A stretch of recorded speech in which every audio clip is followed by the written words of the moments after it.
J'ai testé les techniques de manifestation les plus étranges que les gens jurent efficaces. Et oui, certaines sont complètement dingues. Entre des hacks de visualisation et la fameuse méthode du miroir, ces astuces promettent des résultats impressionnants. Et je les ai mises à l'épreuve. Si tu t'es déjà senti bloqué en amour, dans ta vie, ou même par rapport à ta façon de penser, reste avec moi, parce que je sais que tu vas adorer cet épisode. Bienvenue dans le Mindful Shift Podcast. Je suis Léopoldine, coach en mindset et manifestation, pour les âmes ambitieuses qui veulent arrêter de trop réfléchir, reprendre confiance en elles, et enfin, manifester la vie qu'il ou elle désire. Ici, on coupe le bruit autour de la manifestation, et on se concentre sur ce qui fonctionne vraiment, inspiré par la loi de l'Assomption. Chaque semaine, je t'accompagne avec des clés concrètes pour manifester l'amour, la réussite et la joie, de manière claire, simple, rapide et puissante. Si tu veux un accompagnement personnalisé, j'ai des outils de coaching digital pour accélérer tes résultats. Mais aujourd'hui, dans cet épisode, on va s'amuser avec des techniques surprenantes, faciles à tester et un peu insolites. Le monde de la manifestation en ligne peut vite devenir étouffant.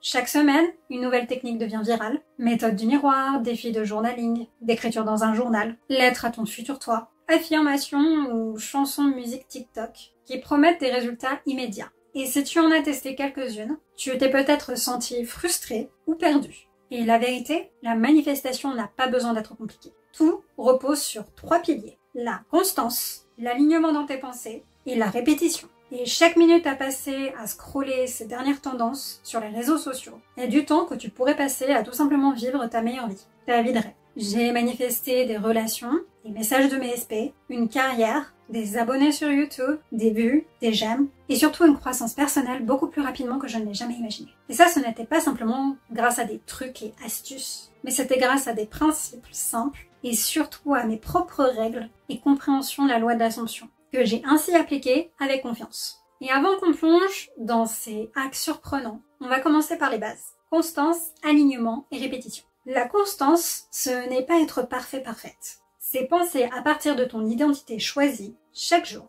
Donc pas parfaitement, mais avec intention. Et le fait d'y revenir par choix. L'alignement, c'est penser comme cette version de toi. Des pensées qui sont en accord avec ce que tu désires. Pas contre ce que tu désires. Pas l'opposé de ce que tu désires. Et agir, inspiré ou non. Mais surtout penser, c'est encore plus important. Comme si ce que tu voulais c'était déjà à toi ou sur le point d'être à toi à tout moment dès maintenant. Et la répétition, c'est recommencer à pratiquer ça tous les jours, jusqu'à temps que ça devienne naturel pour toi, jusqu'à temps que ce soit ton nouveau mode de pensée par défaut, jusqu'à temps que ce que tu désires soit ancré dans ta réalité, et que tu le vois et l'expérimentes de façon tangible, sans pour autant être obsédé par le timing ou le comment ça va se passer, comment ça peut arriver.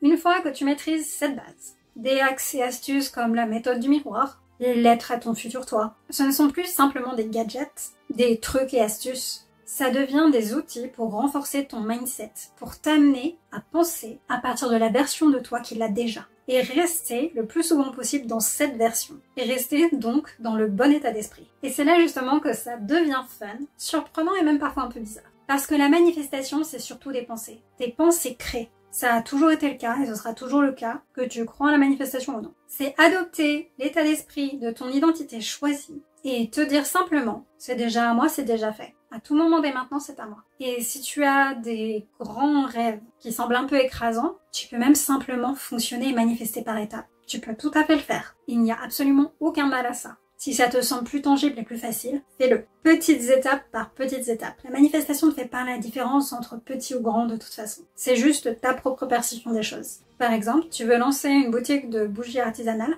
Prends en photo ta première bougie aujourd'hui. Pense à partir de la version de toi qui a déjà créé cette boutique, c'est déjà fait. Puisque de toute façon, tu en crées des bougies tous les jours, n'est-ce pas? Écris les descriptions demain. Et ouvre enfin ta boutique le lendemain. Et ces micro-actions, ou penser, surtout penser. Cependant, pour créer une boutique, tu auras besoin de mettre en place ce genre d'action aussi. Signale simplement à ton subconscient que tu es sérieuse, que tu penses déjà comme cette version de toi, que tu es déjà cette version de toi. Les tableaux de vision, les journaux, ou même les visualisations guidées. Donc tout ça, ça met simplement en scène, ancre dans ton esprit, dans ton mental, que c'est déjà en train d'arriver, ou sur le point d'arriver à tout moment maintenant. Mais c'est ton subconscient qui fait tout le travail, qui va pousser cela dans ta réalité. Une fois que penser comme ça sera devenu ta nouvelle norme, comme une seconde nature, la première pensée à laquelle tu retournes de toute façon, quoi qu'il arrive, quoi qu'il se passe. Et tout ce que tu as à faire, c'est visualiser ou penser ta vie rêvée un peu comme un film. Tu as déjà ce job, tu envoies ce mail avec confiance. Tu reçois ce message de ton partenaire idéal. Et tu le penses encore et encore et encore, jusqu'à temps que ça devienne vrai, qu'il y ait des faits dans ta réalité qui te donnent raison,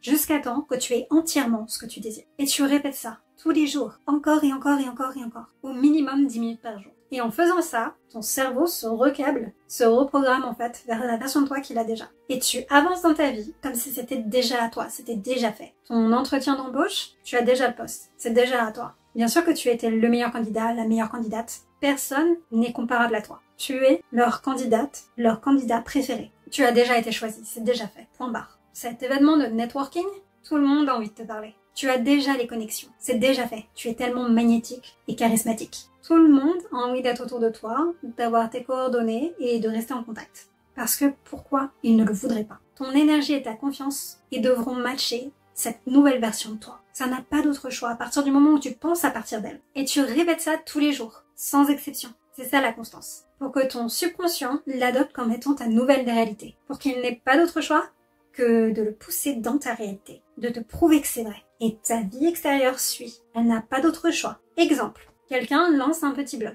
Il y a des mois sans engagement. Pas de nouvel abonnement. Et la majorité des personnes abandonneraient, n'est-ce pas? Comme pour une nouvelle chaîne YouTube. À peine de vues, pas trop d'abonnés, ça sert à rien. Mais le fait de persévérer dans la version de toi qui a déjà réussi, crée l'élan. Parce que tu n'acceptes pas la réalité qui est différente. Tu persévères dans la réalité que tu as choisie, que tu as décidée. Et quelques années plus tard, ou peut-être même un an plus tard, tout d'un coup, ça explose. Ça n'a pas besoin d'être long d'ailleurs. Tout d'un coup, c'est le succès total. Donc oui, les résultats ne sont pas toujours instantanés. Ceci étant dit, si tu en fais une règle pour toi d'abord, ça peut être le cas. Mais l'engagement envers ton nouveau mindset, c'est non négociable. Et maintenant que tu as la base, la constance, l'alignement, la répétition et même l'incarnation, on passe à la partie la plus fun. Voici les techniques de manifestation les plus étranges et que les personnes adorent en ligne. Et je les ai testées pour toi. Voici comment tout mettre en pratique. Des actions simples à faire chaque jour. Le panier d'abondance inversé. Tu es dans un magasin, supermarché ou autre, et tu imagines que chaque produit que tu mets dans ton panier représente un désir que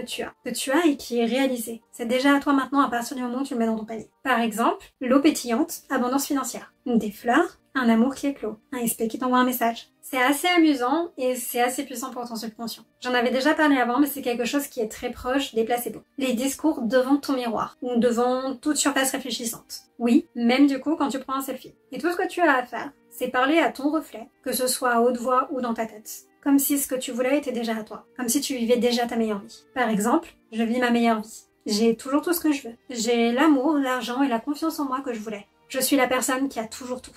Facilement, rapidement et sans lever le petit doigt. Et je sais que ça a l'air bizarre, mais je t'assure que ça fonctionne. La danse magnétique. Tout ce que tu fais, c'est bouger sur une playlist qui te donne envie d'être en joie, qui te donne l'impression d'être magnétique, irrésistible, abondant, abondante. Et je l'avais déjà testé plusieurs fois il y a plusieurs années, c'est vraiment quelque chose que j'aime beaucoup faire, même pendant qu'on fait du sport par exemple. Tu peux faire tes affirmations dans ta tête, etc. Et du mouvement plus ta pratique, que ce soit des affirmations ou visualisations, c'est vraiment un puissant alignement. Un objet porte d'entrée. C'est assez simple et ça marche un peu comme un placebo, mais pour un effet un peu de shifting. Ce qu'on appelle aussi le saut quantique. C'est très proche de ça. Tu choisis un objet, peu importe que ce soit une tasse, un stylo, un livre, et cet objet va être un symbole de ce que tu désires comme étant déjà à toi ou sur le point d'être à toi à tout moment maintenant. Et tu le touches tous les jours, plusieurs fois par jour même si tu le désires. Et à chaque fois que tu le fais, tu penses en fait tes affirmations ou ton dialogue intérieur en accord avec ce que tu désires comme étant déjà à toi, ou tu visualises que tu as déjà une victoire par rapport à ce que tu veux,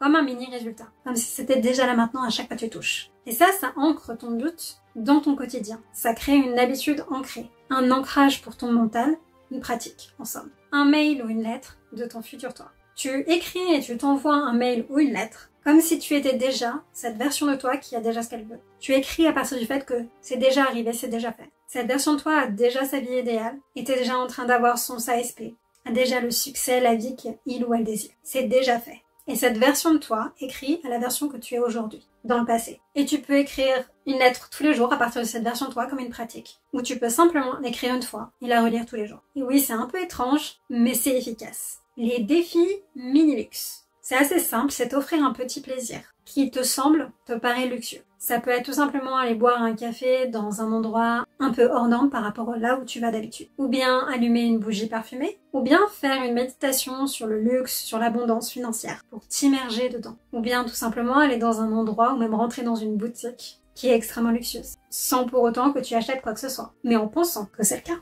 par exemple. Et toutes ces micro-habitudes vont signaler l'abondance à ton subconscient sans créer aucun stress puisque tu ne dépenses pas à outre mesure ou que tu ne dépenses pas ce que tu ne peux pas dépenser. Ça n'a pas besoin d'être de grandes choses pour signaler que c'est luxueux pour toi, que ça implique que tu as déjà cette abondance. Les aventures pour vivre comme si, faire comme si. Tu choisis un scénario réel ou un objet ou un changement que tu désires qui reflète la version de toi qui a déjà ce qu'il ou elle veut. Ça peut être un changement de coupe de cheveux, une nouvelle façon de te maquiller, un nouvel ensemble de vêtements, manteau ou autre, une nouvelle façon de faire tes ongles.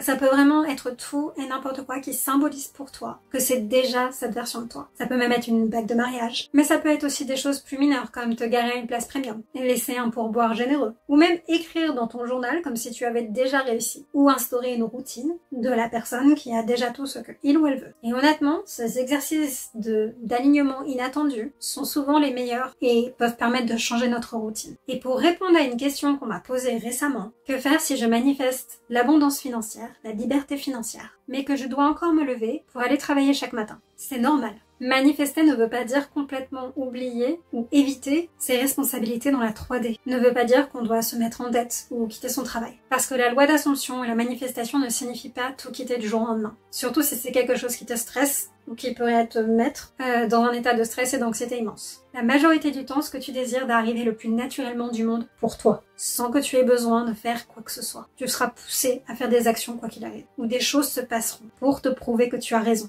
Si tu persistes dans cette façon de penser, parce que c'est juste une façon de penser. Et la différence entre action inspirée et action forcée, c'est aussi l'état d'esprit. Pour ne pas dire surtout. L'action forcée, c'est l'action que tu dois faire de toute façon aussi pour une question de responsabilité dans ta 3D. Parce que c'est quelque chose de toute façon qui fait partie du monde dans lequel tu vis. Et ensuite, une action forcée, c'est aussi, très souvent, je dois faire ça ou je dois tout faire pour que ça arrive. Alors qu'une action inspirée, c'est agir parce que je sais que c'est déjà à moi. Ça n'a pas d'autre choix, c'est déjà fait. J'agis parce que de toute façon, je sais que c'est déjà à moi, c'est déjà fait. Et peu importe ce que je fais, rien ne pourra empêcher ma manifestation. Rien n'empêchera ce que je veux de devenir vrai. Ça n'a pas d'autre choix à partir du moment où je pense. Point barre. Et donc oui, tu peux garder ton job actuel tout en pensant à partir de la version de toi qui est libre financièrement. Et donc depuis ce nouvel état d'esprit, en visualisant ou en pensant avec un dialogue intérieur ou un rampage, pendant que tu es en train de partir au travail, de conduire ou de marcher là-bas, à partir de la version de toi qui sait que c'est déjà à lui ou à elle à tout moment dès maintenant. Et que ça, ce que tu es en train de faire, c'est temporaire. Parce qu'à tout moment dès maintenant, tu as déjà ce que tu veux, c'est déjà fait. Et que tout est en train de se passer en coulisses pour te donner raison, pour te prouver que tu as raison. Parce que ta liberté financière, c'est déjà fait, c'est déjà assuré. C'est dans la poche. Et à tout moment dès maintenant, tu es libre.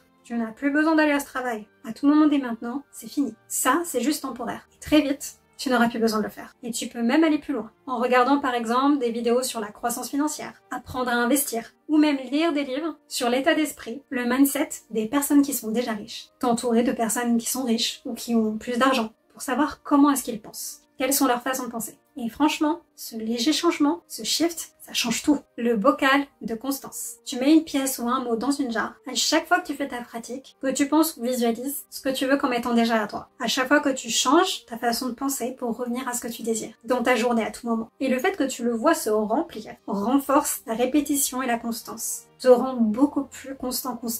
Renforce ton engagement en somme. Tu vois, la manifestation n'a pas besoin d'être compliquée ou même ennuyeuse. Ces astuces bizarres mais fun sont concrètes et t'aident à rester constante au quotidien. Je t'invite à en essayer une ou deux de manière répétitive et constante pour au moins un mois. Teste-en quelques-unes et garde celles qui te parlent, celles que tu peux tenir sur le long terme. Et regarde ta vie s'aligner avec la version de toi qui a déjà tout. Manifester, c'est vivre, parler, mais surtout, plus qu'autre chose, penser à partir de la version de toi qui a déjà ce que il ou elle veut, pour qui c'est déjà fait, ou sur le point de l'être à tout moment dès maintenant. Combine ça avec la constance, la répétition, et ce que tu désires, ce n'est plus un fantasme ou un rêve, ça devient inévitable. Donc fais un petit pas aujourd'hui, manifeste par étapes si tu le souhaites, parce que la version de toi qui a déjà ce qu'elle veut, elle n'est que là pour t'encourager. tu peux le faire. Merci d'avoir regardé cet épisode. N'oublie pas de mettre un j'aime, de t'abonner, de commenter et de partager. Et dis-moi en commentaire quelle astuce est-ce que tu vas essayer, qu'est-ce que tu es en train de manifester et comment tu penses à partir de cette identité que tu désires aujourd'hui. Et souviens-toi, ce n'est pas la fin tant que tu n'as pas obtenu ce que tu veux.